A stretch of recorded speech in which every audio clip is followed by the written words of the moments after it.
तो hello dear, Saurabh Tiwari this side. दोस्तों, ये वीडियो आपके लिए बेहद आवश्यक है और सच बताऊं तो इसमें जो पॉइंट मैं बताने जा रहा हूं, यदि वो पॉइंट आप समझ जाते हैं और उस पर अच्छे तरीके से इम्प्लीमेंट कर लेते हैं तो आप कभी भी स्टॉक मार्केट में अपना पैसा नहीं गंवाएंगे और लॉन्ग टर्म में आप बहुत पैसा बना सकते हैं। याद रखना यार कि स्टॉक मार्केट में दो ही तरीके के लोग आते हैं। सबसे पहले वो होते हैं जो स्पेक्युलेटर होते हैं, मतलब उनको इंट्राडे करने में थोड़ा मजा आता है, या फिर वो बहुत कम समय के लिए कोई स्टॉक को होल्ड करते हैं। जैसे फॉर एग्जांपल उन्होंने आज कोई स्टॉक परचेस किया और उसको वो 10 दिन या 20 दिन में बेच देते हैं, जैसे उनको थोड़ा सा पैसा मिलने लगता है। तो इस तरह के जो लोग होते हैं उन्होंने स्टॉक को तुरंत बेच दिया और फाइनली वो इसी तरह करते रहते हैं, बेचते हैं खरीदते हैं, खरीदते हैं बेचते हैं, और लॉन्ग टर्म भी हो जाता है उनका। 2 साल 3 साल तक वो ऐसे ही करते रहते हैं। बाद में उन्हें रियलाइज होता है कि वो 2-3 साल से स्टॉक मार्केट में है, लेकिन अभी भी कोई भी एक ऐसा स्टॉक उनके जो है तो अकाउंट में नहीं है या उनके डीमैट अकाउंट में नहीं है जो बहुत अच्छा रिटर्न दे रहा हो या जिससे उनको बहुत अच्छी अर्निंग मिल रही हो। लेकिन जो दूसरे तरीके के लोग होते हैं, दो ही तरीके के लोग होते हैं, याद रखिएगा। दूसरे होते हैं इन्वेस्टर, और इन्वेस्टर जो होते हैं वो केवल और केवल बाय करना जानते हैं यार। पहले तो वो केवल बाय करना जानते हैं और वो इतना बाय कर लेते हैं कि उनको डिविडेंड में ही इतना पैसा मिलने लगता है जितना आप इंट्राडे करके या फिर किसी स्टॉक को 10 दिन या 1 महीने होल्ड करके नहीं कमा पाते हैं। उससे कई गुना ज्यादा पैसा वो स्टॉक्स के डिविडेंड में कमाने लगते हैं। तो इन्वेस्टर की तरीके से आपको सोचना है, क्योंकि स्टॉक मार्केट में यदि सच में कोई पैसा बनाता है तो वो इन्वेस्टर ही होते हैं। यदि आप स्पेक्यूलेटर के रूप में आ रहे हैं, अभी आप स्पेक्यूलेटर की परिभाषा तो समझ चुके होंगे कि ऐसे लोग कौन होते हैं जो महीने 2 महीने के लिए किसी स्टॉक को खरीद लिए, होल्ड किए, यदि वो नीचे डाउन गया, यदि ज्यादा डाउन जाने लगा तो वो उसे बेच देते हैं। यहाँ पे उनको तो घाटा होता ही है। और फाइनली लॉन्ग टर्म में भी जो स्पेक्यूलेटर होते हैं वो घाटे में ही होते हैं, वो कभी फायदे में नहीं हो सकते यार। और स्टॉक मार्केट का एक रोल है, यहाँ पे वो उसी लोगों को ज्यादा अच्छा रिटर्न बना के देता है जो लॉन्ग टर्म के रूप में इन्वेस्ट करते हैं। तो सबसे पहली बात, यहाँ मैं ये नहीं कह रहा हूँ कि लॉन्ग टर्म या मिड टर्म आप क्या रखते हैं, ये आपके ऊपर डिपेंड करता है। लेकिन मैं फाइनली आज इस वीडियो में आपको कुछ ऐसे पॉइंट बताने जा रहा हूँ जो मिलेनियर्स इन्वेस्टर के बड़े बड़े इन्वेस्टर के राज होते हैं। ये पॉइंट आप धीरे धीरे जब एक्सपीरियंस करेंगे, आगे बढ़ेंगे, तब आपके दिमाग में समझ में आएंगे। लेकिन जो बड़े लोगों का अनुभव है, जो ऑलरेडी 10 साल से या 20 साल से स्टॉक मार्केट में है, अच्छा पैसा कमा रहे हैं, उनके जो पॉइंट है, उनके जो थॉट्स हैं, वो किस तरीके से सोचते हैं, किस तरीके से कोई भी स्टॉक पिक करते हैं, वो आइडिया यदि आपको लग जाए तो ये आपके लिए बहुत ही प्रॉफिटेबल है। तो वीडियो में डायरेक्ट ही मैं आपको बता रहा हूँ कि कैसे इन्वेस्टर जो होते हैं, जो बड़े बड़े इन्वेस्टर होते हैं, वो किस प्रकार से किसी भी स्टॉक को फंडामेंटल एनालिसिस करते हैं। किसी भी स्टॉक को फंडामेंटली एनालिसिस करने के लिए यह बेहद आवश्यक है कि आप कुछ सीक्रेट पॉइंट जानें, जिसके बारे में ज़्यादातर लोग नहीं सोचते हैं और वैसे ही स्टॉक मार्केट में घुस जाते हैं।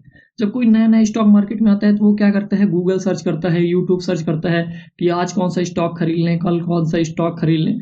और फाइनली बहुत सारे लोग आपको ये बताते मिल जाएंगे कि आज ये खरीद लो, वो खरीद लो, थोड़ा बहुत एनालिसिस भी बता देंगे।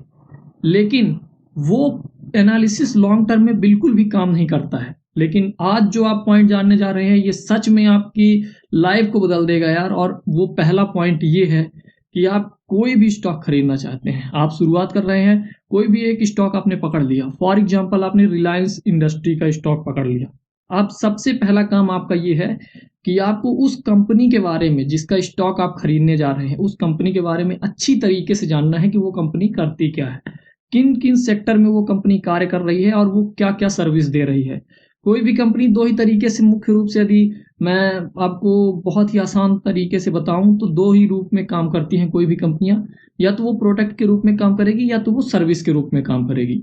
अब प्रोडक्ट एंड सर्विस में हर चीजें आ जाती हैं। सर्विस की अपनी अलग योग्यता हो गई या एक अलग क्राइटेरिया हो गया, और प्रोडक्ट की अपनी एक अलग जो है तो वैलिडिटी हो गई या क्वालिटी हो गई। सो दोनों, कोई भी कंपनी होती है इन दोनों क्षेत्रों में काम करती है या इस दो फील्ड में काम करती है। तो सबसे पहली बात, सबसे पहला पॉइंट, उस कंपनी के बारे में आपको पूरी तरह से जान लेना है। फॉर एग्जांपल रिलायंस इंडस्ट्री का आपने स्टॉक पकड़ा, तो अब आपको ये देखना है कि रिलायंस इंडस्ट्री किस प्रकार के फील्ड में काम करती है। तो सबसे पहला, रिलायंस ऑयल एंड गैस के रूप में काम करती है। आपको पता नहीं होगा पर मैं बता दूं कि रिलायंस इंडस्ट्री के जैसे गैस सिलेंडर आप इंडेन के देखते हैं, वैसे ही गैस सिलेंडर रिलायंस भी बनाती है। Oil and gas and power generation and साथ में सबसे बड़ा जो रिलायंस में एक बहुत अपग्रेड हुआ जिससे कंपनी बहुत आगे बढ़ी, वो था टेलीकॉम इंडस्ट्री में कदम रखने के बाद। रिलायंस जियो ने बहुत बड़ी सफलता दिखाई और वो कई प्रकार के प्रोडक्ट भी बनाती है। जैसे विमल का आपने ब्रांड देखा होगा, कपड़े का ब्रांड, विमल कपड़े का ब्रांड। विमल रिलायंस ग्रुप का ही ब्रांड है जो कि टेक्सटाइल इंडस्ट्री के रूप में है। सो कंपनी कई प्रकार के क्षेत्रों में काम करती है, इसीलिए कंपनी बहुत बड़ी है और बहुत अच्छी कंपनी है। इसी तरह दूसरी कंपनी को भी आप जो है तो उसका फंडामेंटल एनालिसिस का फर्स्ट पॉइंट उस कंपनी के बारे में आप जानिए। तो चाहे आईटीसी हो जो कि एक एफएमसीजी कंपनी है, जैसे टीसीएस हो गई जो कि एक आईटी कंपनी हो गई, टाटा मोटर्स हो गई ऑटोमोबाइल कंपनी हो गई, मारुति सुजुकी हो गई ऑटोमोबाइल कंपनी हो गई, मारिको हो गई एफएमसीजी कंपनी हो गई, सिप्ला हो गई, क्या हो गई सिप्ला, सिप्ला में फार्मा कंपनी हो गई। इसी तरह अनेक क्षेत्र हैं जिसमें अनेक प्रकार की कंपनियां काम करती हैं। तो सबसे पहले किसी भी कंपनी का स्टॉक यदि आप चूज कर रहे हैं तो वहां पे आप गूगल में जाइए और सर्च करिए कि ये कंपनी किस फील्ड में क्या काम करती है। और अब दूसरा पॉइंट जो बेहद आवश्यक है वो ये है कि वो कंपनी जिस फील्ड में काम कर रही है उस फील्ड में पर्टिकुलर उस फील्ड में उसका मार्केट कैपिटलाइजेशन कितना है, उस फील्ड में वो कितना मार्केट कैपिटलाइज करके बैठती है। मतलब कोई भी एक फील्ड हो गया, जैसे फॉर एग्जांपल मैं आपको बता दूं ऑटोमोबाइल सेक्टर, जैसे कार हो गई, ये और भी जो वाहन हो गए, व्हीकल हो गए, उसमें बहुत सारी कंपनियां हैं जैसे Maruti Suzuki, Tata Motors, Mahindra, Hyundai, किया मोटर्स और भी कई कंपनियां हैं। लेकिन मैं आपको बता दूं कि व्हीकल के क्षेत्र में यानी कि ऑटोमोबाइल में 50% मार्केट कैपिटलाइजेशन किसका है, वो है मारुति सुजुकी का। मतलब मारुति सुजुकी एक ऐसी कंपनी है जो व्हीकल के क्षेत्र में यानी ऑटोमोबाइल क्षेत्र में सबसे ज्यादा मार्केट कैपिटलाइजेशन अपना करके रखती है। उसके बाद हुंडई है जो कि 20% मार्केट कैप्चर की हुई है इंडिया में खासकर। उसके बाद है टाटा मोटर्स 7% के करीब, फिर महिंद्रा है 5% के करीब। तो मार्केट कैपिटलाइजेशन किसी भी कंपनी का, जैसे नेस्ले का यदि देखो, एक एफएमसीजी कंपनी है लेकिन वो करीब 70% तक एफएमसीजी प्रोडक्ट में अपना मार्केट कैप्चर करके बैठी हुई है। मतलब यदि 100 प्रोडक्ट एफएमसीजी के बिकते हैं, इस चीज को मार्केट कैपिटलाइजेशन को इस तरह समझो, यदि 100 प्रोडक्ट बिक रहे हैं तो 80 प्रोडक्ट किसके बिकते हैं, 80 प्रोडक्ट बिकेंगे नेस्ले के।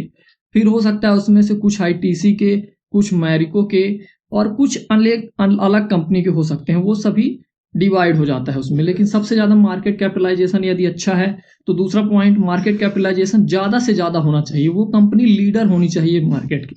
तो पहला हो गया कंपनी के बिजनेस प्रोडक्ट सर्विस के बारे में जानो, दूसरा कंपनी के मार्केट कैपिटलाइजेशन के बारे में जानो, और तीसरा कंपनी मार्केट कैपिटलाइजेशन कर रही है साथ में अपने प्रोडक्ट और सर्विस की उसकी ब्रांडिंग क्या है। तो तीसरा पॉइंट यार, कंपनी की ब्रांडिंग क्या है। मतलब कंपनी जिस फील्ड में काम कर रही है ये बहुत अच्छी बात है, लेकिन कंपनी की ब्रांडिंग क्या है। हो सकता है वीडियो बड़ी हो जाए, लेकिन यदि आपने इन सभी पॉइंटों को अच्छे से जान लिया यार, मैं पक्का कह सकता हूं कि आप खुद लोगों को रिकमेंड करने लगेंगे कि हाँ ये स्टॉक तुम देख लो। यदि इन चीजों के बेस पे आप किसी स्टॉक पे एनालिसिस करते हो, वो स्टॉक हमेशा आपके लिए अच्छा रहेगा यार, और आपको एक बहुत ब्रॉड आइडिया मिल जाएगा किसी भी स्टॉक को चुनने के लिए। तो दूसरी बात, कंपनी का मार्केट कैपिटलाइजेशन तो आपने देख लिया। अब तीसरी बात, मार्केट कैपिटलाइजेशन में उस कंपनी ने अपनी ब्रांडिंग अपने किसी एक प्रोडक्ट की या सर्विस की क्या बना रखी है। अब मैं इस चीज को थोड़ा सा आपको एग्जांपल के रूप में समझाता हूं। जैसे मारिको एक एफएमसीजी कंपनी है, उसका एक पैरासूट ऑयल है जो कि नारियल का तेल होता है। आप सभी देखे होंगे नारियल का तेल कितना फेमस है, हर व्यक्ति उसके बारे में जानता है और ज्यादातर नारियल का तेल यूज होता है। तो ये कंपनी का, मारिको का कोकोनट ऑयल एक ब्रांड हो गया यार, एक खुद का ब्रांड हो गया। कोकोनट ऑयल लोग जानते हैं, मारिको नहीं जानते हैं। उस ऑयल के बारे में सब जानते हैं, हर व्यक्ति उसे खरीद रहा है। मतलब इससे क्या होता है, कंपनी का रिवेन्यू बढ़ता है, कंपनी को प्रॉफिट होता है। मतलब मार्केट में कंपनी का कोई एक ऐसा प्रोडक्ट है जिसने अपनी एक अलग ब्रांड वैल्यू बना के रखी हुई है। तो इस चीज को समझिएगा। तो मारिको को जैसे आपने फॉर एग्जाम्पल देखा है। अब जैसे टेलीकॉम इंडस्ट्री में idea, Airtel, Vodafone, Docomo, BSNL कितनी ही सिम नहीं है, लेकिन फिलहाल सबसे ज्यादा मार्केट कैपिटलाइजेशन और सबसे ज्यादा ब्रांड वैल्यू किसकी है, वो है जियो की यार। तो इसी तरह से होता है कि खुद का वो प्रोडक्ट कंपनी का जिसमें आप अपना पैसा लगाने जा रहे हैं, उसका कुछ ना कुछ तो ब्रांड वैल्यू होना चाहिए, उसका कोई एक ऐसा प्रोडक्ट होना चाहिए जो अपने आप में यूनिक हो और पूरे मार्केट में उसके जैसा कोई और ना हो, उसका कोई कंपटीटर ना हो। जैसे आईटीसी सिगरेट के बिजनेस में बहुत आगे है यार, सिगरेट में उसका कोई कंपटीटर नहीं है। महिंद्रा की बोलेरो, यदि आप इतनी गाड़ी देखेंगे तो महिंद्रा में बोलेरो को रोड में चलते हुए जरूर देखेंगे। इसी तरह टीसीएस यार और इन्फोसिस, ये आईटी सेक्टर में टॉप की कंपनियां हैं जो कंसल्टेंसी भी करती हैं। तो इस तरह की कंपनियां जो कि एक ब्रांड भी बना रही हैं, यदि आपने जिस कंपनी में पैसे लगा रहे हैं उसका एक ब्रांड इस तरह भी है, मार्केट कैपिटलाइजेशन भी अच्छा है, कंपनी के बिजनेस के बारे में आपने जान लिया, मार्केट कैपिटलाइजेशन जान लिया, उसके प्रोडक्ट और सर्विस में यूनिक जो है, और जो खुद मार्केट का कैप्चराइज सबसे बड़ा मार्केट प्लेयर हो, सबसे बढ़िया खुद में एक ब्रांड हो, ये चीज भी आपने देख ली। ठीक है, ये 3 चीजें क्लियर हो गई। चौथी चीज जो किसी भी कंपनी के लिए बेहद आवश्यक होती है वो ये है कि कंपनी का रिवेन्यू कितना है। आपको 1 साल या 2 साल का रिवेन्यू नहीं देखना है, 5 से 10 साल का रिवेन्यू देखना होता है किसी भी कंपनी का। जैसे 2015 से लेकर 2020 तक में कंपनी ने कैसे रिवेन्यू दिखाए हैं, ये आप गूगल में जाके सर्च कर सकते हैं, उसमें आपको मिल जाएगा। कुछ ऐसी वेबसाइट है जैसे मनी कंट्रोल, टिकर टैप, इनका आप यूज कर सकते हैं। यहाँ पे आप जाके कंपनी का, खासकर मनी कंट्रोल वेबसाइट पे जाके moneycontrol.com पे जाके आप किसी भी वेबसाइट का रिवेन्यू, उसके 5 साल पीछे तक का रिवेन्यू जाके देख सकते हैं। यदि कंपनी का रिवेन्यू हर साल इंक्रीज हो रहा है तो कंपनी बेहद अच्छी है और अच्छा परफॉर्म कर रही है, लगातार मार्केट कैप्चराइजेशन अपना बढ़ा रही है। इससे क्या क्लियर होता है कि आने वाले समय में कंपनी को अच्छी ग्रोथ मिल सकती है, जिससे आपको अच्छा रिटर्न मिल सकता है। तो चौथी बात भी क्लियर, वीडियो बहुत बड़ा हो रहा है इसलिए 2 पॉइंट लास्ट में जल्दी जल्दी बता रहा हूँ।